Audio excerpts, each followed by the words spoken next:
Hello everyone, कैसे हैं आप सब। एक बार पुनः शिव कोचिंग क्लासेस पर स्वागत है। उम्मीद करता हूं आप सब अच्छे होंगे, मस्त होंगे, बेहतर होंगे, आपकी पढ़ाई बेहतर चल रही होगी। क्लास 12 फिजिक्स एनसीईआरटी में बच्चों आज हम बात करेंगे व्यतिकरण किसे कहते हैं। और बच्चों व्यतिकरण के प्रकार, संपोषी व्यतिकरण और विनाशी व्यतिकरण। यहाँ से क्वेश्चन सिंपल है, पूछा ही जाता है। आप लोग इसे मिस नहीं कर सकते बच्चों, क्योंकि 2 नंबर में क्वेश्चन पूछे चाहे 3 नंबर में, आपको यहाँ से क्वेश्चन देखने को मिल ही जाएगा। तो चलिए शुरू करते हैं। प्रकाश का व्यतिकरण बड़ा सिंपल है बच्चों। व्यतिकरण होता क्या है, जैसे यहाँ पर थोड़ा सा आप पढ़िए कि जब लगभग समान आयाम और समान आवृत्ति की 2 प्रकाश तरंगे एक ही दिशा में गमन करती है तो उनके अध्यारोपण के कारण आयाम में परिवर्तन हो जाने से माध्यम के भिन्न भिन्न बिंदुओं पर प्रकाश की तीव्रता भिन्न भिन्न होती है, अर्थात प्रकाश की तीव्रता में परिवर्तन हो जाता है। इस परिघटना को प्रकाश का व्यतिकरण कहते हैं। प्रकाश के व्यतिकरण में बच्चों ये क्लियर है कि आवृत्ति बिल्कुल समान होनी चाहिए। आयाम लगभग बोला जाता है, लगभग समान मतलब आयाम थोड़ा इधर उधर भी होगा चल जाएगा, लेकिन आवृत्ति बिल्कुल समान होनी चाहिए। अध्यारोपित का मतलब बच्चों एक दूसरे से मिलते हैं। तो जब 2 या 2 से अधिक तरंगे या 2 तरंगे, 2 प्रकाश की तरंगे हैं बच्चों, आपस में मिलती हैं तो प्रकाश की तीव्रता में या तो वृद्धि होती है या तो कमी आ जाती है। यह परिघटना आपका प्रकाश का व्यतिकरण कहलाता है। डायग्राम से पूरा बिल्कुल समझाऊंगा, लेकिन भाई साहब थोड़ा सा समय देंगे। प्रकाश के व्यतिकरण में आपको इतना समझ के रखना है कि 2 तरंगे आपस में मिली, ठीक है, एक ही दिशा में जा रही थी, मिल गई, अध्यारोपित हो गई, फलस्वरूप प्रकाश की तीव्रता में परिवर्तन हुआ। यह परिघटना आपका प्रकाश का व्यतिकरण कहलाया। अब इसको थोड़ा सा डायग्राम के माध्यम समझते हैं ताकि इसको बेहतरीन रूप से समझ सकें बच्चों। देखिएगा, आयाम लगभग समान हो लेकिन आवृत्ति समान होना चाहिए। आवृत्ति और आयाम के बारे में हम आपको बताते हैं। जैसे कोई तरंग बच्चों इस प्रकार से सुरंग और गर्त के रूप में चलता है, ये सुरंग और गर्त के रूप में चलता है, तो आयाम का मतलब होता है बच्चों या तो अधिकतम ऊंचाई या अधिकतम गहराई, यानी सुरंग की अधिकतम ऊंचाई या गर्त की अधिकतम गहराई उसकी आयाम कहलाती है।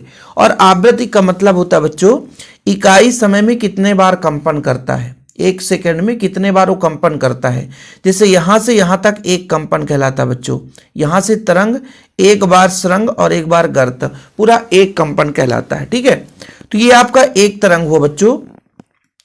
दूसरा भी तरंग है जिसकी आवृत्ति समान है, आयाम भले ही लगभग समान हो, लगभग मतलब थोड़ा बहुत इधर उधर हो बच्चों। जैसे आयाम थोड़ा सा इसमें चेंज कर देता हूं लेकिन आवृत्ति समान ही बनाता हूं। ठीक है, आयाम थोड़ा सा डिफरेंस आपको नजर आ रहा होगा। अब बच्चों इनको दोनों को क्या किया जाए, मिला दिया जाए। अध्यारोपित का मतलब क्या होता है, 2 तरंगे आपस में मिल जाएं। जब इसको मान के चलता हूं, इसका जो आयाम A1 है बच्चों और इसका जो आयाम है वो A2 है। जब दोनों मिलेंगे बच्चों, दोनों मिलेंगे तो इसमें होगा क्या, देखिएगा बड़ा सिंपल है बच्चों कि ये जो आपका सुरंग है सुरंग से मिलेगा। तो एक तरंग कुछ इस प्रकार से जा रहा था, ठीक है, और बच्चों दूसरा तरंग भी इसी के साथ जा रहा है। तो जब ये एक दूसरे से अध्यारोपित हो जाएंगे तो यहां पर जो टोटल यदि मैं बात करूं तो इसका आयाम बढ़ करके A1 प्लस A2 हो जाएगा। तो पहले के सापेक्ष जो आपका पहला और दूसरा तरंग था, ये जो परिणामी तरंग का जो आयाम आया वो बढ़कर आया, तो इससे प्रकाश की तीव्रता क्या हो जाती है, बढ़ जाती है। इससे प्रकाश की तीव्रता बढ़ जाती है। भाई देखिए 2 दोस्त हैं, है ना, पढ़ने में दोनों होशियार हैं लेकिन अलग अलग पढ़ाई कर रहे हैं तो उतना मेहनत से पढ़ाई नहीं कर पाएंगे। लेकिन जब दोनों मिल जाएं और दोनों बढ़िया अच्छे तरीके से पढ़ाई करने लग जाएं फिर उनका स्थिति और सुधर जाएगा। लेकिन वहीं पे एक दोस्त आगे चल रहा है, एक दोस्त पीछे चल रहा है। जैसे मान के चलता हूं, एक तरंग कुछ इस प्रकार से सुरंग और गर्त के रूप में चल रहा है और दूसरा बच्चों इसका अपोजिट है, कुछ इस प्रकार से है। अब भाई ये जब दोनों से मिलेंगे, अध्यारोपित होंगे, तो कुछ इस प्रकार से बनेगा बच्चों,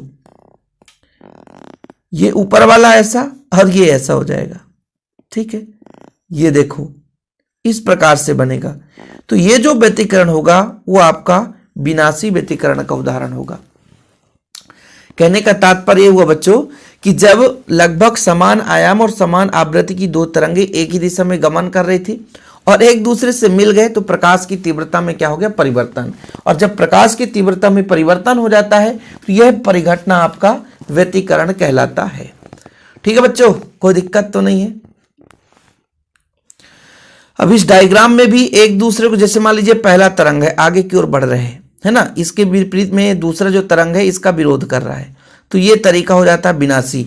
और आपका बच्चों जो क्या करता है, बिल्कुल सरंग सरंग से मिलता है, गर्त गर्त से मिलता है, तो उसके आयाम में और वृद्धि होती है। आयाम में वृद्धि हुई तो सिंपल है बच्चों, तीव्रता में वृद्धि होती है, क्योंकि प्रकाश की जो तीव्रता है वो आयाम के वर्ग के अनुक्रमानुपाती होता है। ये नोट डाउन कर लो आप लोग, प्रकाश की जो तीव्रता है वो आयाम के वर्ग के अनुक्रमानुपाती होता है, ये नोट कर लो। जैसे मान लीजिए आर आपका आयाम है बच्चों, तो आपका जो तीव्रता आई है वो आयाम के वर्ग के अनुक्रमानुपाती होता है। ये आपके बिल्कुल नोट कर लो, ये पॉइंट है बच्चों। ठीक है, तो व्यतिकरण का कहानी आपने समझ लिया। व्यतिकरण है क्या कि जब दो तरंगे लगभग जिनका आयाम समान है, एक ही दिशा में गमन कर रहे हैं बच्चों, एक ही दिशा में वो गमन कर रही हैं और अध्यारोपित होती है, मतलब एक दूसरे से वो मिल गई ऐसे, तो दूसरा भी ऐसे मिल गई, तो बच्चों या तो प्रकाश की तीव्रता में वृद्धि हुई या तो प्रकाश की तीव्रता में कमी हुई। यह परिघटना प्रकाश का व्यतिकरण होता है। ठीक है बच्चों, व्यतिकरण दो प्रकार से होता है। एक तो आपका संपोषी व्यतिकरण, दो प्रकाश तरंगों के व्यतिकरण से यदि तीव्रता अधिकतम प्राप्त हो रहा है, सरंग सरंग से मिल रहा है, गर्त गर्त से मिल रहा है, तो आपका संपोषी व्यतिकरण होता है। और बच्चों यदि एकदम अपोजिट हो जाए, है ना, दो प्रकाश तरंगे व्यतिकरण में तीव्रता न्यूनतम हो जाए, उस स्थिति में आपका बच्चों विनाशी व्यतिकरण कहलाता है। ठीक, कोई दिक्कत तो नहीं है। व्यतिकरण की स्मरणीय तथ्य आप देख लो कि अधिकतम तीव्रता वाले बिंदुओं पर प्रकाश की कुल तीव्रता प्रत्येक प्रकाश तरंग की तीव्रता के योगफल से अधिक होता है। कहने का तात्पर्य हुआ कि दो तरंगे जा रही थी, है ना, दोनों की तीव्रता हमने काउंट कर लिया, लेकिन जब संपोषी व्यतिकरण होता है तो भाई अधिकतम तीव्रता प्राप्त होती है। न्यूनतम तीव्रता वाले बिंदुओं पर प्रकाश की कुल तीव्रता प्रत्येक प्रकाश तरंग की तीव्रता के अंतर से भी कम होता है। ठीक है, कहने का मतलब जब योग होता है तो जितना होना चाहिए उससे भी ज्यादा हो जाता है तीव्रता, लेकिन बच्चों जब अंतर होता है तो और कम हो जाता है। ये सिंपल है। ठीक है, स्मरणीय तथ्य है, जिनको भी तैयार करना है तो कर सकते हैं। जो प्रकाश की तीव्रता है आयाम के वर्ग के अनुक्रमानुपाती होता है। जितना ज्यादा आयाम बढ़ेगा तीव्रता प्रकाश की उतनी ही अधिक होगी। व्यतिकरण में प्रकाश ऊर्जा का असमान वितरण होता है, मतलब प्रकाश ऊर्जा का इधर उधर वितरण होता है, एकदम समान वितरण नहीं होता है। व्यतिकरण अनुदैर्घ्य अनुप्रस्थ दोनों प्रकार के तरंगों में होती है। प्रकाश की व्यतिकरण संबंधित प्रयोग सर्वप्रथम थॉमसन यंग ने दिया था, तो यंग का द्विसलिट प्रयोग हम आगे पढ़ेंगे भी बच्चों, तो ये चीज आपको याद करना तो कर सकते हैं। बाकी ये प्रकार किसी की औकात नहीं है भाई कि इस क्वेश्चन को रोक सके यार। व्यतिकरण किसे कहते हैं, व्यतिकरण की शर्तें लिखो। संपोषी और आपका विनाशी व्यतिकरण। संपोषी व्यतिकरण में आपने क्या कहा कि जब दो प्रकाश तरंगों के व्यतिकरण में प्रकाश की तीव्रता अधिकतम होती है तो इस प्रकाश के व्यतिकरण को संपोषी व्यतिकरण कहा जाता है बच्चों। लेकिन वहीं पे जब दो प्रकाश तरंगों के व्यतिकरण में प्रकाश की तीव्रता न्यूनतम होती है तो बच्चों वहां पे विनाशी व्यतिकरण होता है। इस स्थिति में दोनों तरंगों की समान कला में मिलती है, मतलब सरंग सरंग से गर्त गर्त में, यानी दोनों तरंगों के सरंग अथवा गर्त एक साथ मिलते हैं बच्चों, एक साथ पड़ते हैं। जब हम बात करते हैं संपोषी का, आपको डायग्राम मैंने बताया कि ये देखो भाई साहब, यहाँ पे ये सरंग तीन तरंगे चल रही हैं, सबकी सरंग एक साथ मिल रही, गर्त भी एक साथ मिल रही है। लेकिन बच्चों इसका अपोजिट सरंग, पहला तरंग है दूसरा तरंग है, इसका सरंग है इसका गर्त है। तो इस तरीके से यहां पर बच्चों जब दो तरंगे व्यतिकरण के कारण तीव्रता न्यूनतम हो जाए, व्यतिकरण मतलब अध्यारोपित हो गए, तो इस प्रकार के व्यतिकरण को विनाशी व्यतिकरण कहते हैं। इसमें दोनों तरंगे विपरीत कला में मिलते हैं बच्चों, पहली तरंग का सरंग तो दूसरे तरंग का गर्त, इस तरीके से रहता है। फिर ऐसे आगे क्रम चलता जाता है, यही कारण है बच्चों वहां पर तीव्रता न्यूनतम होती है। जिनको भी प्रकाश के व्यतिकरण की शर्तें लिखनी है तो कम से कम 4 शर्त आपको याद करना पड़ेगा, और एग्जाम में पूछा गया क्वेश्चन है व्यतिकरण किसे कहते हैं, व्यतिकरण की शर्त लिखो। तो व्यतिकरण की शर्त में आप लोग पहला नंबर लिखना बच्चों कि आयाम लगभग समान होना चाहिए। ठीक है, दोनों तरंगों का आयाम लगभग समान होना चाहिए, ये तो आपने परिभाषा में ही पढ़ लिया। दूसरा, दोनों कला संबद्ध हो। कला संबद्ध हो मतलब समान कला के साथ आगे बढ़े, जिससे उनकी आवृत्तियां समान होनी चाहिए। ठीक है। दोनों तरंगे कला संबद्ध स्रोत जैसे होते हैं, दो तरंग कला संबद्ध है मतलब कला में समान है, तो बच्चों कला में यदि समान है तो उनकी आवृत्तियां समान है। और आपका व्यतिकरण तभी संभव है जब आवृत्ति समान हो। यदि अलग अलग आवृत्ति के दो तरंगे हैं तो वहां पर व्यतिकरण संभव नहीं हो सकता। ये नोट है, ये मैंने पहले ही बता दिया था। दो कला संबद्ध स्रोत होने चाहिए। कला संबद्ध स्रोत का मतलब यही हुआ कि समान कला से आगे बढ़ने चाहिए, अर्थात उनकी आवृत्तियां समान हो। ठीक है बच्चों, एक वर्णी भी होना। तीसरा आप लिख लो, दोनों तरंगे एक वर्णी हो। एक वर्णी का मतलब एक ही रंग से उत्पन्न हुए हो। प्रत्येक तरंग में कई रंग विद्यमान होंगे भाई साहब, तो फिर अपना अलग अलग व्यतिकरण प्रतिरूप, अपने रंग का अलग अलग व्यतिकरण प्रतिरूप बनेगा, तो ये गलत हो जाएगा। तो जो आपका तरंग है, जिस भी प्रकाश स्रोत से वो तरंगे निकल रही है, वो एक वर्णिक होनी चाहिए। और दोनों प्रकाश संकीर्ण हो, मतलब पतले स्थान से निकले, ठीक है, तरंग के रूप में। ऐसा नहीं कि पूरा फैला हुआ हो, ठीक है, कोई दिक्कत तो नहीं है।